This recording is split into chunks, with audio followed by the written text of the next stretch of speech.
Τι είναι αυτό? Ένα σπουργίτη.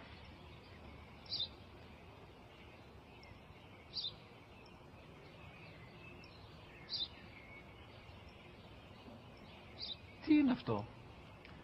Μόλις τώρα στο παπατέρα, σπουργίτη είναι.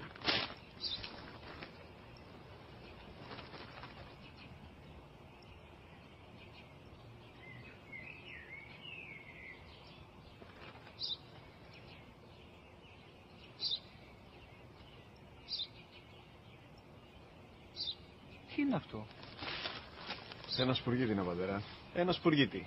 Σπου-γι-τι.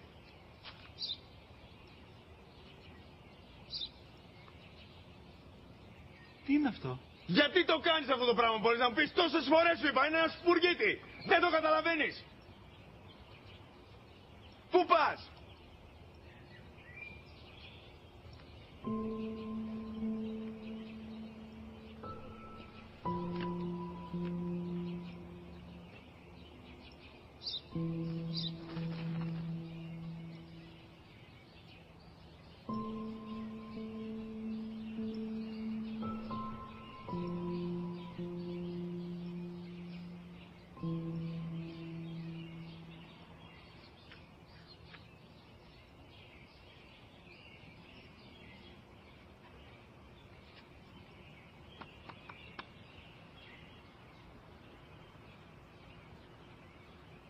Δυνατά.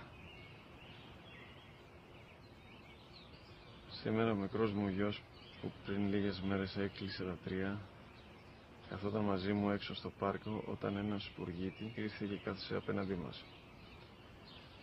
Ο γιος μου με ρώτησε 21 φορές τι ήταν αυτό και του απάντησα και τις 21 φορές ότι ήταν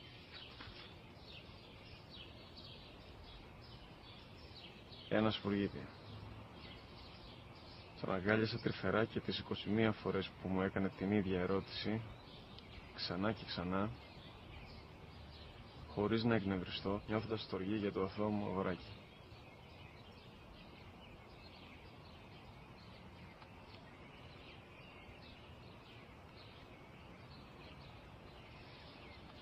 واخفض